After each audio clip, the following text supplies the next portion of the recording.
warahmatullahi wabarakatuh. Bismillahirrahmanirrahim. Rabbi shrah li sadri wa yassir li amri wahlul 'uqdatam min lisani yafqahu qawli.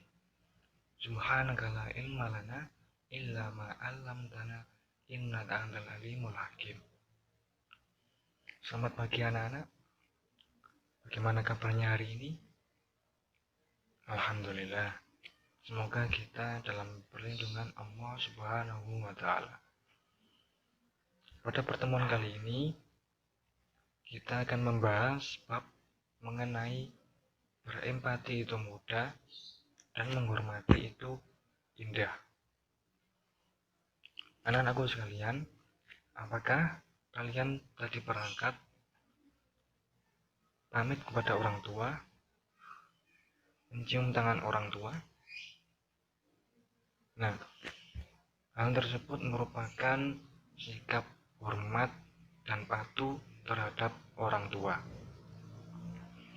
Hormat dan patuh berarti menghargai, tahzim, dan khidmat kepada orang lain, baik itu kepada orang tua, guru, atau keluarga yang lainnya. Hormat dan patuh adalah sikap berbakti kepada orang tua.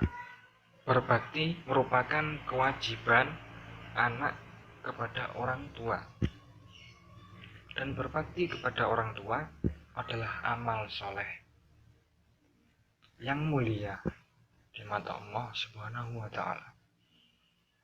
Sebagai seorang anak, kita tidak boleh membantah apa yang dikatakan orang tua. Seperti yang ada di dalam Al-Quran, A'udzubillahi minasyaitonirrajim. Wa qadara rabbuka alla ta'budu illa iyyah wa bil walidaini ihsana. Imma yablughanna indaka kibara ahaduhuma aw kilahuma fala taqul lahumā uffin wa la tanharhumā wa qul lahumā qawlan karīmā. Dalam ayat tersebut dijelaskan bahwa sebagai seorang anak, kita tidak boleh membantah perkataan orang tua, menyakiti perasaan orang tua, karena orang tua lah yang mendidik kita di waktu kecil, menyayangi kita di waktu kecil, ya. Dan sebagai seorang murid juga, kita harus menghormati guru. Guru merupakan orang tua kedua kita. Jika orang tua kita di rumah adalah orang tua kita secara biologis, maka di sekolah guru adalah orang tua kita. Jadi, sebagai seorang murid, kita harus menghormati guru kita, sebagaimana kita menghormati orang tua kita di rumah. Nah, kita diperintahkan agar selalu mematuhi perkataan orang tua. Akan tetapi, sebagai seorang anak, kita juga mempunyai hak untuk menolak perintah orang tua. Apabila orang tua kita memerintahkan kita untuk berbuat syirik. Nah, seperti yang terdapat di dalam Al-Quran, A'udzubillahi minasyaitonirrajim.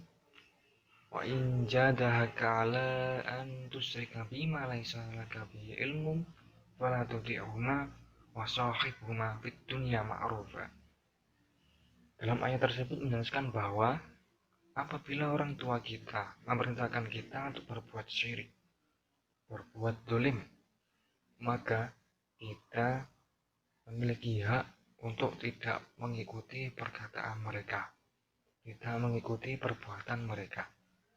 Akan tetapi, kita harus menolaknya secara lembut, secara lemah lembut, secara baik, tidak membentak mereka. Karena mereka orang tua kita juga. Anak-anakku sekalian, apakah kalian pernah memberi sedekah kepada orang yang membutuhkan? Sebagai contoh, kalian memberi uang saku kalian, sedikit uang saku kalian kepada pengemis. Jika pernah, itu merupakan wujud dari empati, wujud dari rasa empati. Kalian bersedekah, itu sudah merupakan rasa empati kalian terhadap seseorang. Dan apabila kalian tahu pahala bersedekah itu sangatlah besar di mata Allah. Bersedekah memiliki keutamaan yang baik. Seperti dalam Al-Quran, wa anfiqu mimma razaqnakum min qabli ayyatiya ahadukumul maut fayaqula rabbi laula akhartani ila ajalin qaribin fa asaddaqa wa akum minas shadiqin. Dalam ayat tersebut menjelaskan bahwa jika seseorang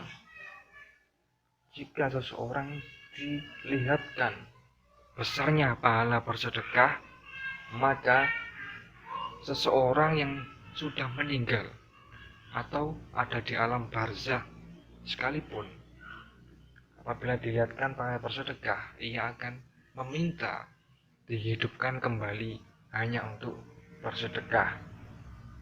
Nah, dari situ kita lihat bahwa bersedekah merupakan keutamaan yang memiliki pahala yang besar. Lalu bagaimana sikap kita? Bagaimana contoh perilaku kita hormat kepada orang tua atau kepada guru? Contoh sederhana saja, hormat kepada orang tua dengan tidak membantah perkataan mereka.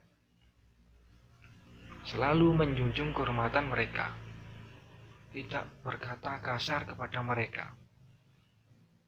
Lalu kepada guru bagaimana? Selalu mengucapkan salam ketika bertemu, bersikap sopan di hadapannya, dan tidak mencela mereka, tidak membantah perkataan mereka. Ya.